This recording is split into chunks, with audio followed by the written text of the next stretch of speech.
We're training here with Standard Motor Products, and welcome to this month's Power Hour. Today we're going to be talking about advanced internal combustion engine, ICE. And so a lot of different technologies incorporated into this, kind of fall under this umbrella here. So let's get rolling.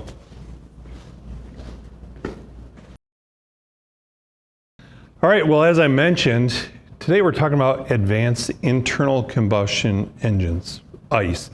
You know, yeah, it's summer, it's hot everywhere. We're in the thick of air conditioning season, but we're going to talk about ICE, internal combustion engines, and how they've changed. So there's been a ton of advancements with the internal combustion engine here. And so, you know, last couple of years we've heard a ton about electric vehicles, but we're seeing kind of a shift back towards a hybrid, and obviously we get the best of both worlds here. But the internal combustion engine over the last 20, 30 years, et cetera, has made a ton of changes. So I'm not going to really address every single one of these here today, but we're going to go through some of these. Obviously, variations of VVT, variable cam timing, variable lift timing. I'm going to ask you to go to our YouTube channel, look up our Power Hour playlist there. And about a year ago, I did a session on the GM 2.7 liter engine. A ton of amazing cam technology that they've done on those. Obviously, we can't talk about advanced ICE without talking about turbocharging. Smaller displacement with more airflow through them. Gasoline, direct injection, but also dual fuel. How many of you today are working on dual fuel systems? You know, Ford's got a ton of them out there. We've seen them on other manufacturers as well. Personally, I've got the most experience with the Ford ones. We'll talk about that a little bit here. Newer transmissions, you know, we're seeing 8 speeds, 10 speeds, a lot of service opportunities with those things if you're familiar with them, especially in the GM and Ford platforms. But what that does, it's going to bring the engine RPMs into the sweet spot there, the power range, the efficiency range, and it's going to keep it in that range longer.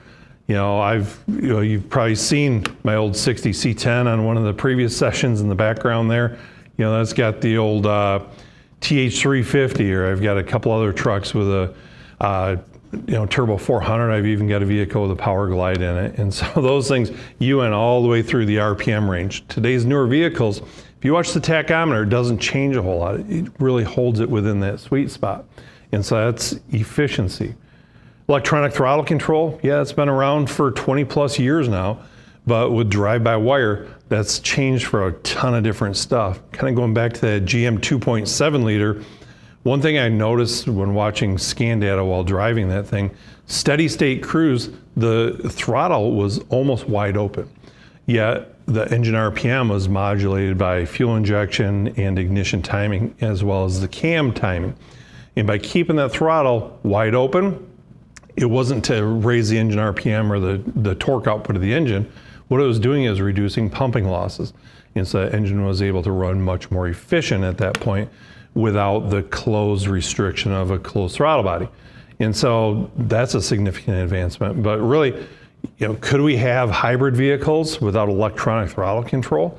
Imagine the ICE starting and stopping and all that stuff and having to control with a cable. It'd be pretty impossible.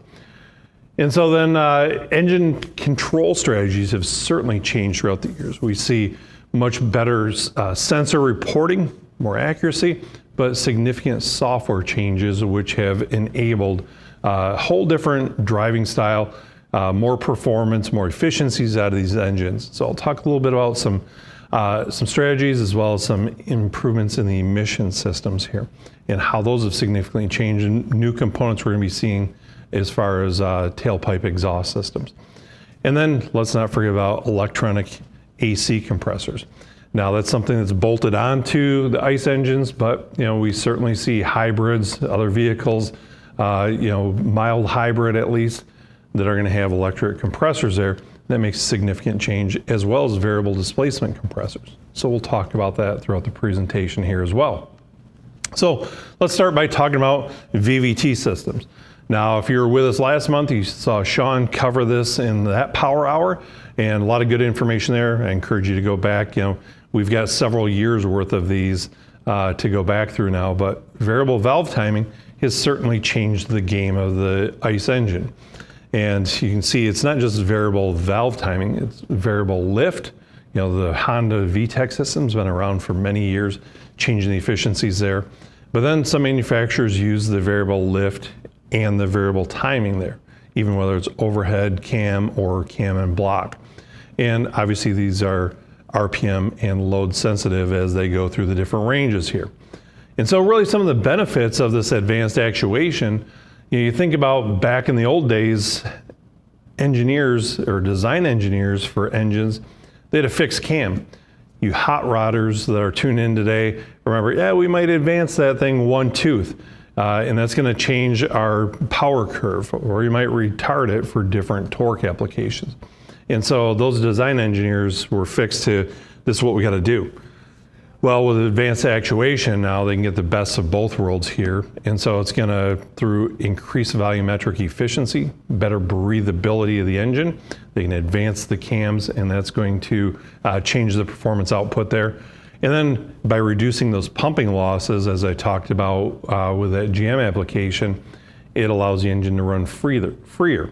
So think about like a diesel, you don't have that throttle restriction. By changing the valve timing, you can also kind of get that same effect there. And obviously when they would retard the timing on it, you get the valve overlap, and you get kind of the EGR effect through there. So a lot of advancements through VVT, and covered in depth because, again, look in the archives on YouTube and you can find last month's session. Next here, and this is, in my opinion, one of the biggest ones here is turbocharging, forced air induction. Now again, this isn't for solely hot rodding. You can see the big engine there, add them for power. I'm a fan of the old blower systems yet. Got a LS twin turbo vehicle, but we're seeing smaller displacement engines doing more work than their bigger counterparts are. Many years ago, I thought the old Vortec 350, the 5.7 liter engine was quite the thing to have in a Chevy truck. Well, if you look at the performance of that versus an engine that's literally half the size, it's significantly better output from that smaller engine. And that's from force feeding the air through that engine. And so we're seeing incredible economy gains as well as performance gains, smaller displacement engines, by forcing the air through it, forced air induction or turbocharging here. And so one tip for technicians here is understanding, yes, these things do fail. There are huge service opportunities with these things, many different failures, but you need to refer to service information or attend training sessions that understand the particular style of system you're working on. Now there are different designs here. Some manufacturers and some applications will use a normally closed wastegate. And so you can see that on the right-hand side of your screen here. And that's going to make sure that all of the air goes past the exhaust turbine. And that's going to provide maximum boost. But manufacturers, in order to preserve the internals of the engine, giving her full steam sounds awesome until you start overloading the cylinders and overcoming the limitations of the connecting rods, and you start squishing them down, and results in poor performance at that point. So because of that, manufacturers have different strategies, again, with the wastegate, and they're going to modulate it and allow some of that exhaust to bypass the turbine and escape through a different passageway in here. And so that's going to slow down the turbo and have reduced intake air being crammed in the engine there. But some manufacturers will have normally open, some will have normally closed. Some are going to use pressure and vacuum. Some will have an electronic actuator, which is actually going to control this. And so it's important for the technician to understand the manufacturer's strategy on that particular vehicle when you're trying to diagnose it. Otherwise, you can go down a wrong path. The worst thing we can do is say it needs a turbo, install the turbo and have the exact same thing happen, only to find out that the control solenoid is faulty or the vacuum modulator or something like that. And so it's important to understand the specific system you're working on here.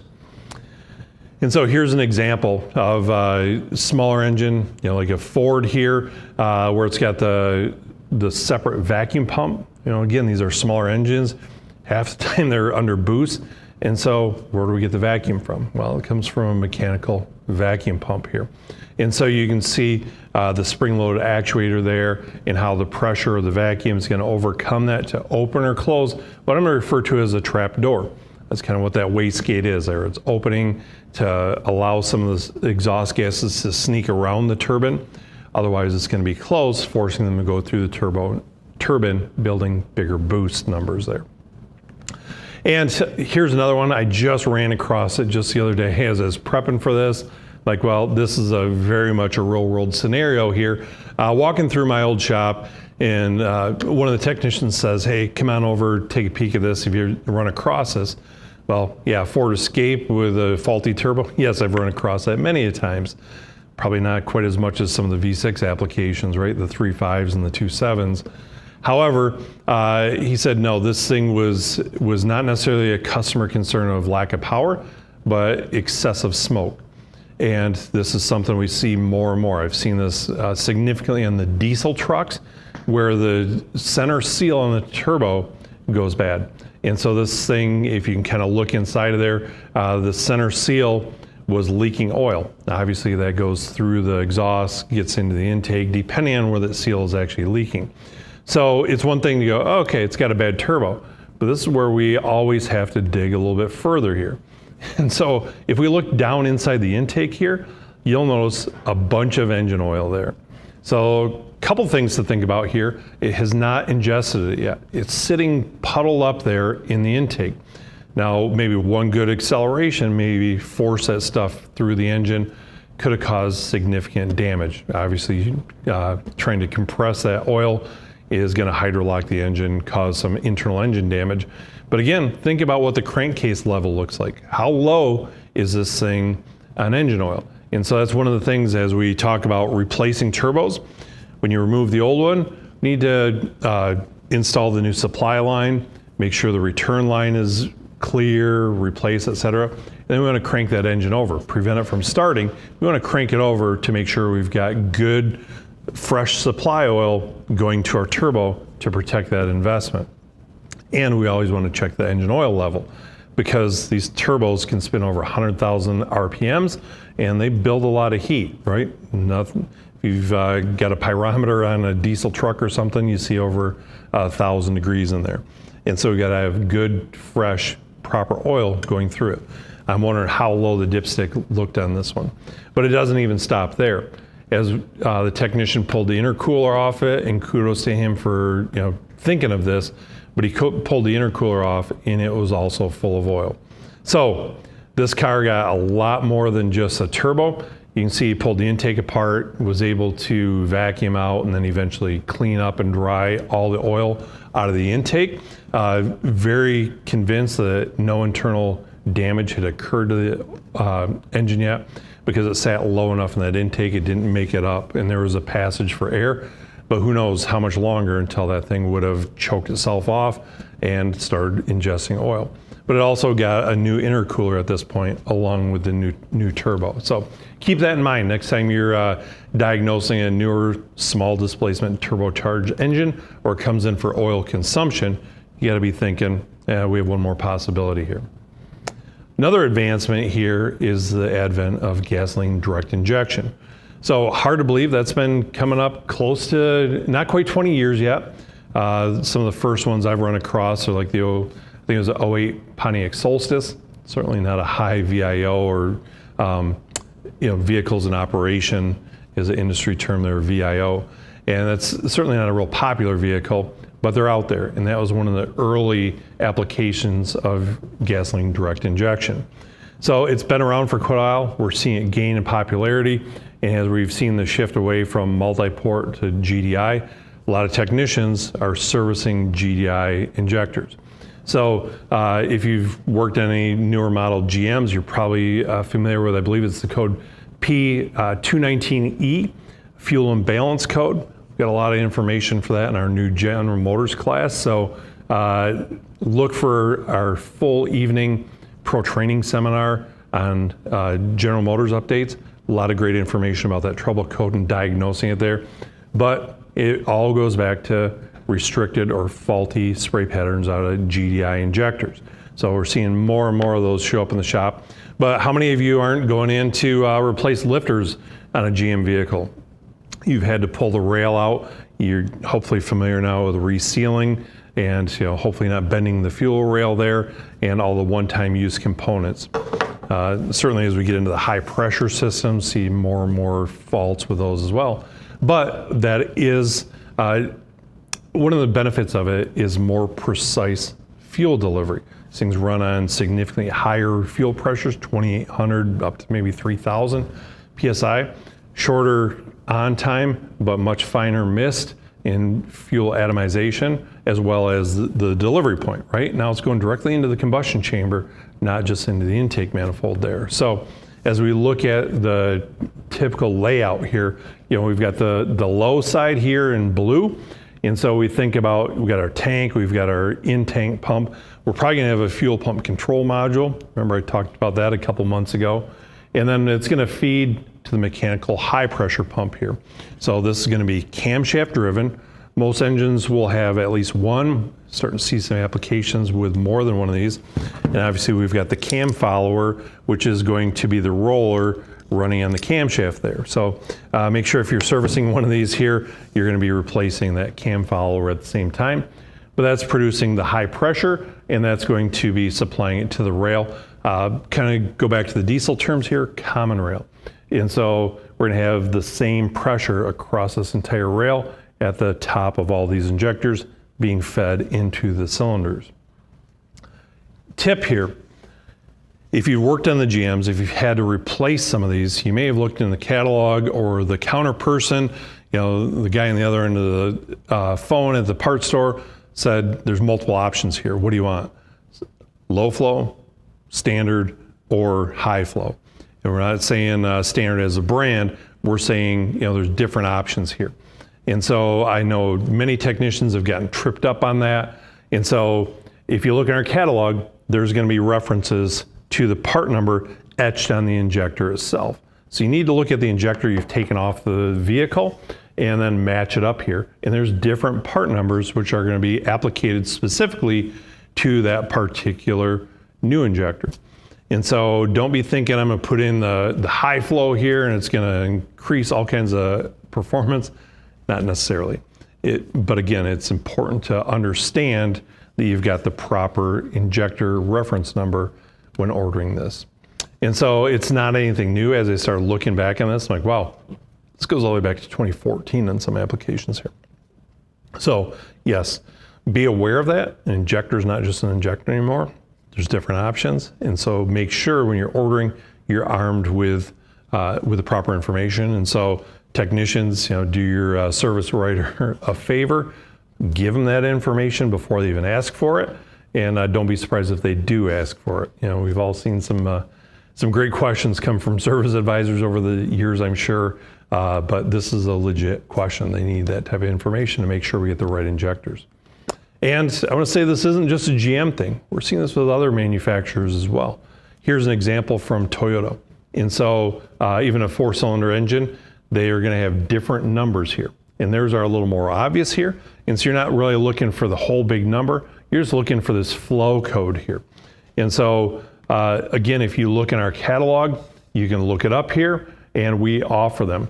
And so there's different references here. So you can see that particular one is marked number 2 on the injector. So as I go back, that's the number I'm looking for. It doesn't mean number 2 injector, 3 injector, 4 injector. That's not it at all. It's just a reference. So there's some marked number 6, number 7. There's Toyota typically has 8 different options of flow ratings there.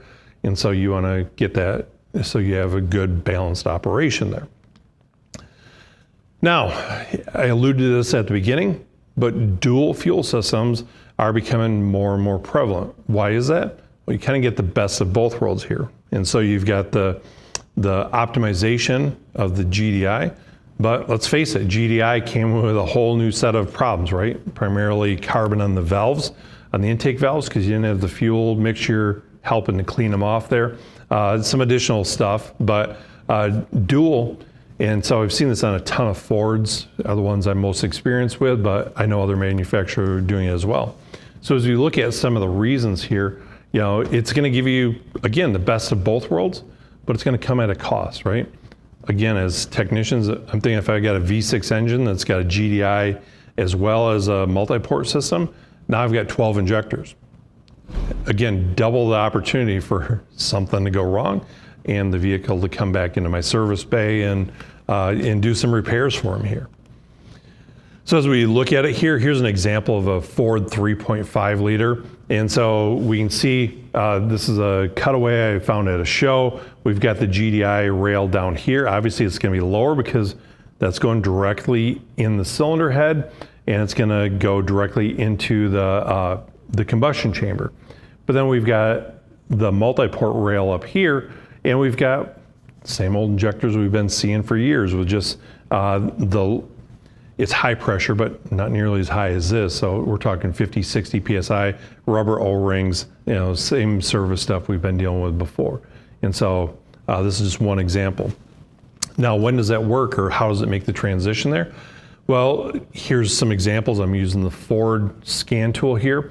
And so it's PC based, FRDS. And so we're going to look here. We got the APP1, accelerator pedal. What's the driver's request here? And so we've got fuel system A, we've got fuel system B, fuel mass here, and that's going to change between direct injection and port fuel injection here, and engine RPM. So we can see that the vehicle just gets initially started here. And so right away, it goes probably during cranking or engine off, it says direct only.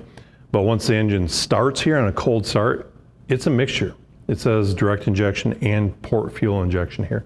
And so as we look at the GDI and the port style here, this one's doing about 70% of the work. This one's doing about 30% of the work. And then we can see as the driver hits the throttle several times, now we can see a change here. And we can see it shift over, and it's gonna go more into just the port style system here. So throughout the range, it changes. We look a little bit further here, once it gets into closed loop idle, again, we can see it shift here, and now it's port fuel only where this is at. But now with driving with kind of a low load, you can see it's always changing back and forth. And between port and it goes into direct or both, back to port, both, port, both. And so that's under light load. But now if we take it out and do driving with heavy load, harder accelerations, that's where it's going to go, bring in those other injectors. So for fun, yes, I said for fun. That's what I look at some of this time as we're trying to research. Next time you're driving a newer Ford or working on one, pop the hood, take a look at what's there, and then watch it in your scan tool, or better yet, record it. When you get back to the shop, download it or observe the recording there and view it in a safe environment, and see what that does. We don't want to wait till the car comes in the first time and it's broken and then you look at it, right? We want to understand this way ahead of that time. And so my experience with these a lot of times is a misfire on cold startup. And so what you end up doing is you find one of the injectors is bad. And so you have to understand these strategies and what mode is it in. We don't want to replace a direct injector only to find out that the port injector is faulty on that particular one. So it's important to understand the operating conditions and strategies on these. Next is emission systems. I think we've seen a ton of changes over this throughout any of our careers here. And so for ICE engines to remain in the conversation here, they have to continue to tighten up the emissions, less emissions, whether it be tailpipe, whether it be evap emissions, or whether it be crankcase emissions, right? And so I'm not even going to really address in this presentation crankcase emissions, but we've talked about that in previous presentations. Later this year, we'll be addressing it again here. But so this is kind of the goal here, is to reduce tailpipe emissions, get rid of the CO, CO2, NOx, evap emissions going into the atmosphere, hydrocarbons. How do we trap those and contain them, filter them out through the evap system? And then the hydrocarbons that are emitted through the crankcase system. And so I'm not going to go through this, but if you want to help put yourself to sleep later on, you can start looking at some of these rules and regulations and how they've changed throughout the years and what the specifications are here. So they continue to get tighter and tighter. So here's an example of one of my neighbor's vehicles here. It's a 24 Lincoln Nautilus plug-in hybrid electric vehicle. So yeah, we're talking hybrid here, but it's advancements in the emission system that kind of caught my attention. So as we look at all the different components here, a rudimentary drawing, we've got the engine, we've got a turbo on this thing, upstream O2, three-way catalyst, stuff we've seen for many years, downstream O2, flex pipe, pressure sensor on a gas engine, okay? We used to have DPFEs. But now we've got a gasoline particulate filter. And then we've got a temp sensor and then the resonator or the muffler. And so the newer component in this vehicle here is a gasoline particulate filter. So we've been talking about diesel particulate filters for at least 15 years, 17, 18 in many cases. And so we've not really seen them much in gasoline applications, but we are starting to see them being introduced once again to meet emissions requirements here. So this is a newer component I wanted you to be aware of. Why? Well, again, GDI engines produce a significantly more amount of soot in the exhaust. So think about that carboned up intake. Yes, we don't have the benefit of the port injector, but it's by the design of the engine, it just naturally produces more soot. And so that's where gasoline particulate filter is required on some applications. So how does it work? Well, just like think about a diesel DPF, how do you clean that thing out? Well, the vehicle goes into regen, right? And it runs hotter, and usually under driving conditions, you can force a stationary regen. Same thing happens with this gasoline application. Heat is required. And so remember there was a temp sensor I talked about in that drawing there. We can start looking at this, and there is catalyst temp, bank 1, sensor 1, bank 1, sensor 2. We can see we're at 1466 degrees. And so quite often we need over 1,000 degrees in the exhaust to clean out that particulate filter. And so what's happening here is building the heat, and now it is going to clean itself out there. So it's not necessarily regen, but it's heat that's occurring during the natural drive cycle there.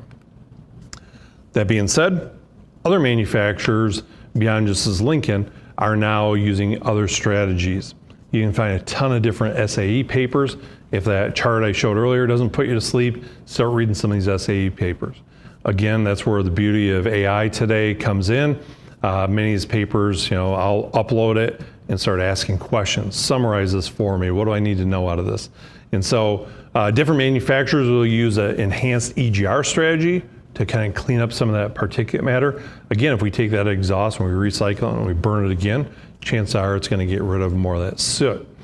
Different applications are going from just a turbocharger to now a supercharger. Definitely not the one that I've got in the picture here, but a form of supercharger is going to change the strategy and force feed the engine differently, and it's going to have the cleaning effect on that. That's where we see vehicles going back to port fuel, or we see the dual fuel, as I just showed you that example. And then some manufacturers use what's referred to as a synthetic ash, a man-made ash that's going to live in the bed of that catalyst, and it's going to interact with us and take care of more of that. So very interesting, and keep your eyes out for stuff like that happening. Now we get down to air conditioning. And so here's a variable displacement compressor. We've seen those added on significantly in the last 20 years here. And I like to think of these kind of as a dimmer switch on the lights. Used to be you'd turn the lights on, you'd turn them off, or torque converter clutch. It was on or off. But we've seen variable applications of everything. Really the same thing holds true here for air conditioning compressors here. And what that's going to do, it's going to help control the heat load in the vehicle. And so if we don't need full command or full output of that compressor, why do it? It's going to help with the longevity of the compressor, but it's also going to reduce the load on the crankshaft, and that's going to have a positive effect then on fuel economy, engine performance, and engine emissions here. So let's look at variable displacement compressors, the internals of it. And so on a normal cooling application, there's a swash plate in here. And in a second, I'm going to show you a cutaway compressor, and hopefully you have a different appreciation of it. But as this compressor rotates here, it's going to turn the shaft, and it's going to turn the swash plate. Swash plate is connected to the pistons. So as that swash plate goes around, it's going to drive those pistons up and down, doing the pumping work of the compressor. And so normal cooling, it'll be commanded at approximately 20 degrees angle on that swash plate. But now I'm here in Texas today. It's in the 90s already. And so as that heat load increases, whatever's commanding this compressor, different vehicles are going to have a standalone control module for that. Sometimes it'll be the HVAC head. Many cases it'll actually be the engine control module, which is commanding this. And so you have to understand the vehicle you're working on. But it's going to ramp up the angle on that swash plate, and that's going to increase the stroke of those pistons. So as the demand increases, it changes the angle, and we get greater output. Now, if there's a fault or it's a cooler day and not all that work is required, well, this can return back to zero here, and a flat swash plate as it's rotating, it's going to result in very minimal or no pumping here of the particular pistons inside that compressor. So let's take a look here. We've got a cutaway, as I mentioned. So this is as we're rotating it here, sitting on the bench, and we can see that swash plate rotate. But now as we move this, it brings that back to zero. And as we rotate it, you can see very minimal pumping occurring here. So let's look at it one more time. As we're rotating, notice these pistons are going max travel as that swash plate rotates. We're doing this, normally the computer would be doing that via solenoid, but for the example here, you can see it changes. So hopefully you understand the benefits of that and how that has changed.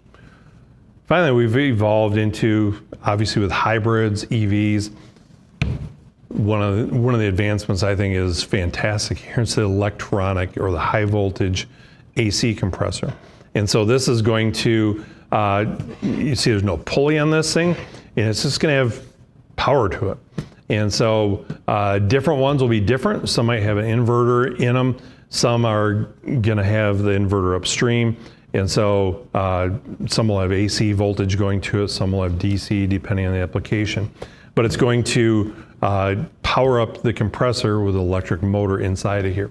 So think about your start-stop applications, and not necessarily a fan of those, right? But you pull up to an intersection, the ICE can shut down, but the cabin of the vehicle will still be cool because it's still being run independent of the engine. Especially on a hot day like today, the parking lot's hot. Jonathan that's with me here today said his car the other day recorded over 122 degrees inside the car. Well, this thing can start up without the car starting up and actually control the temperature of it. So a lot of benefits from that. It's run independent of the internal combustion engine, giving a lot of freedom on the strategy. And so as I mentioned, there's a lot of different configurations here. See the one I've got here. Some of them you're gonna have to transfer the harness or connector with it. Some of them are gonna have the big lead with it. So a lot of different applications there, but really cool technology. And then to piggyback on that, this is again kind of beyond the ice, but where we're going with this is the heat pump systems. So this is an example off a Tesla. I shouldn't even be mentioning that in an advanced ice piece here, but it is a great technology that technicians need to understand how to service. And if it hasn't rolled into your shop, it's gonna soon. And so this is something we all need to be prepared with. So just like that, our time has really flown by here, but hopefully you have a better understanding of how VVT, GDI, turbos, I talked in that introductory message there, electronic throttle control, all these other things come together to improve the efficiency of the internal combustion engine. I also mentioned, you may have missed this one or may have missed that one, something like that over the years. And, so I always encourage you to go to our Standard Brand YouTube channel here, and you can search. We do have an Advanced ICE Technology playlist here. But if you've missed some of the power hours in the past, we do these every single month, and you can go back and rewatch them. We've got thousands of views on each of them, and you can go through. We've got a power hour playlist if you'd like to utilize that as well. And then finally here, you can go to our standardbrand.com website. I'm going to encourage that. It's recently updated. New look and feel to the e-catalog, which might throw somebody for a loop, but trust me, it's got enhancements there. A lot of great information here. You can click on what's new. You can click on some of the product categories, learn a ton of more information there, and what's going on with Standard here. So I see that Jonathan's been working behind the scenes here, replying to a couple different questions. And so I'm going to ask him to bring some of his favorite ones live here and stump the chump, I guess. Well, I wouldn't call you a chump, sir. Craig asked, will VVT systems change? Absolutely, and they have, so we're talking about, the traditional solenoids, control a cam phaser. Through the years, we've seen EVCT, where an electronic solenoid is used.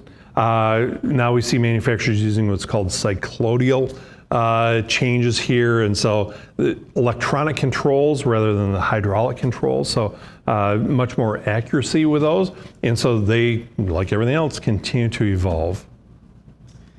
Phil wants to know what and can we expect emission law changes, and what do you think they will be? Oh boy, yeah, that's what do I think? That's a scary question here, but yes, they continue to evolve. Obviously, with this administration in the White House, we've seen some stuff rolled back here as of late, especially when it comes to the diesel.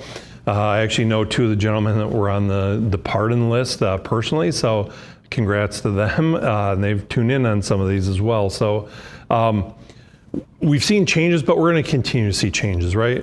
I think we all agree we want to breathe fresh, clean air here, and it's important to all of us. But that's where technology drives a lot of this stuff, making sure that vehicles are running more efficient and cleaner at the end of the day. So I applaud all of it. It's got to be within reason, but we see many manufacturers trying to play with some of the stuff. Recently, I had a conversation with somebody actually on one of these vehicles, a Buick Encore. He's like, how come that's a truck? Well, that falls in the truck category. The manufacturer is played by the rule book, but it's considered a truck. Well, when that thing gets 36 miles to gallon, it changes the CAFE average for the entire truck fleet. And so that's ways of skirting the rules on some of that. So when you wonder why your grandmother's Buick is now a truck, that's the reason why. So you were talking just a minute ago about emissions. Todd wants to know, what about the start-stop system? Do you think that's going to stick around? Will it change? I think the favorite feature I've had in most vehicles as of late are the override button, right? Sure. And so not a huge fan of it. However, it's cool technology. Importance on the brake pedal position sensor on those things. If you ever run across one, you got to make sure that it's calibrated properly. Don't forget about the auxiliary battery. Most of those vehicles have another smaller battery hidden somewhere in the vehicle, under the seat, in the back corner, stuff like that. So keep that in mind. Recently, I believe that some of the regulations said those are not mandated on vehicles moving forward. So it'll be interesting to see what manufacturers do with that. But there's some cool technology that enables them to start and stop so quickly, which I think we will see that carried into future vehicles, even though it might not force the vehicle to shut off at an intersection there. So great questions.